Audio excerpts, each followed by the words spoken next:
Hello and welcome back. You're watching Media Dialogues with Storyboard18. I'm Delshad Irani and today we're talking about AI, specifically generative AI, a technology that has scaled and spread at a speed like never before.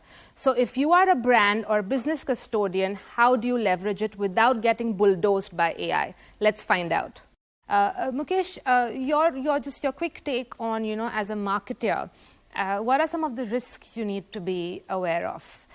So I think as a marketer, the biggest risk we run is about misinterpretation and misrepresentation. Largely all your large language models are fed with some historical data, but no one knows what that data is, right? Because that's as Karthik mentioned, is a black box. As an output, hence, it becomes very important as a marketer to cross-check and validate whatever the information has been thrown into you. A simple copy-paste will not help. And that is where maybe, because as a marketer, we need to be not just logical and functional in our communication, but also we have to take the sentiments or the emotional aspects of a society at a large into consideration. There might be a lot of biases, there might be a lot of misinformation, there might be wrong facts, and because the technology is still in a very nascent stage, and we have seen there are a lot of factually wrong information has been thrown out. So clearly, those are the very important risks that we're running. And if you're just doing a simple copy paste, the consumer will lose the trust on you as a brand, and which is the biggest compromise we can have. So at the sake of maybe trying to get more efficiency and productivity, we cannot compromise on the trust of the consumer. And even if, for example, if you're using a ChatGPT or maybe any model generated content, I think one of the again dilemma that we are facing is that should we explicitly mention that this is a ChatGPT generated content, or is there a human mind who's writing this content behind? Because there's a big possibility if consumer finds out on his own, he might lose that trust, and that would be extremely bad news for the brand. So which way have you decided to go? Are you disclosing when you have, suppose you have a piece of content out there and it is ChatGPT generated or any of the other platforms, are you disclosing then that this is AI and not human? I believe it. I would definitely take that route, yes. Because as I said, this is a tool, right? It's like a MS Office suite, right? It's a tool. There would be some tool required which marketers are working on. So absolutely, there is no harm in being transparent to the consumers, because you're not trying to play a game with or a blind game with the consumer. So I always encourage being more full honesty with the consumer. Absolutely, I think we'll have to sort of head that way sooner or later in every space and field, right? But there's something that sort of I've been talking to a lot of people about, and people have had a lot of fun with ChatGPT. They've created all sorts of things, songs, poems, you name it, right? And even in advertising, for instance, we've seen people creating briefs and, entire campaigns and videos and all of that. Now, the question is, and this was something interesting that someone said recently, is it now a situation where mediocrity is now free? And I'll ask you, Sahil, that, I mean, given that, you work with a lot of brands also, and there's some interesting campaigns that you mentioned previously with Thumbs Up, for instance, and Oreo. But leaving those aside, do you think that mediocrity is now free given the advent of generative AI? It's a very interesting question. And I think the perspective with which we approach AI is going to dictate whether mediocrity can be taken with that spirit or not. I feel before AI, there is I, which means intelligence. The second layer is HI, which is human intelligence. And then you've got AI.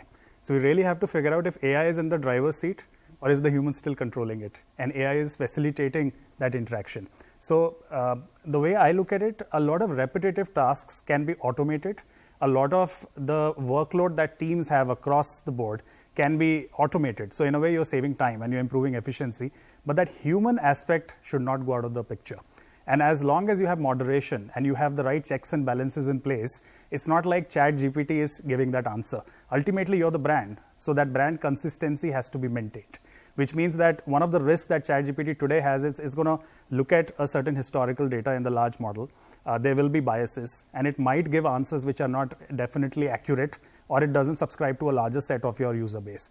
In that case, that moderation still needs to be there. That brand consistency still needs to be there. So I would say that ChatGPT or any such generative AI technology today is helping us do better copies, better ads, better videos, but still that critical thinking is still the human driving the show. And I feel that is where that balance will have to be maintained, unless we have full confidence that there's a stage where you don't need the human. So a large part of the workload and manual labor is what this technology should solve for, not really solve for the human. Absolutely. And that brings me to my next question. I'll ask you that, Karthik, because there's, of course, a lot of fear that AI is going to take jobs from humans. What's the sense you are getting in terms of what are some of the roles that will be irrelevant, and what are some of the roles that people will be hiring for? What are some of the skills that you will be looking for in people coming into the industry? I think this is a very good question, and I remember going back to my leadership and asking that when are we going to hire engineers as part of our team, right? And I think we are at that inflection point where there is with the scale and agility comes your ability to monitor at precision, right? And I don't think it is manually possible for somebody to do that. To give you an example today, I'll just give you how we really set up campaigns, right? So for the kind of brand asks, we create roughly about anywhere between 300 to 6,000 line items per campaign, right? And I think that's not humanly possible by anybody. I think the way we want to really look at it is technology will have a large play, and I think we need to have it as part of our integrated setup.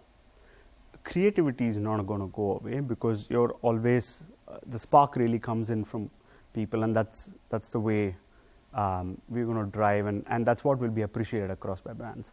So that is continue, it's going to stay. More operational work will get automated. That's where we may not lose people, we might want to upskill people, right, in terms of looking at it.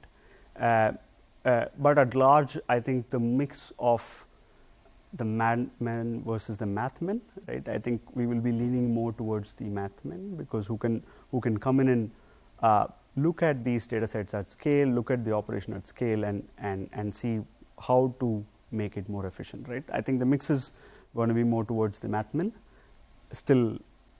And that's a big statement. I doubt your colleagues over at your creative age stablemates on the creative side will appreciate that or not, but that's a big statement. Mukesh, I'll let you have the closing thought on some of the sort of reskilling that will possibly have to happen, of course, and also maybe just your quick closing thoughts on India's role perhaps in this new sort of digital forward world and economy that we are heading towards. Or already we are in that space already. Yeah. So yeah. Maybe just starting from about the addressing the elephant in the room, that will this lead to job losses? A short and honest answer is yes. It will. There will be certain. I mean, ChatGPT or maybe any large language model is going to commoditize a couple of basic functions, be it in maybe engineering side, be it on customer support side, or be it in sales and marketing. Some basic mundane jobs are going to be eliminated.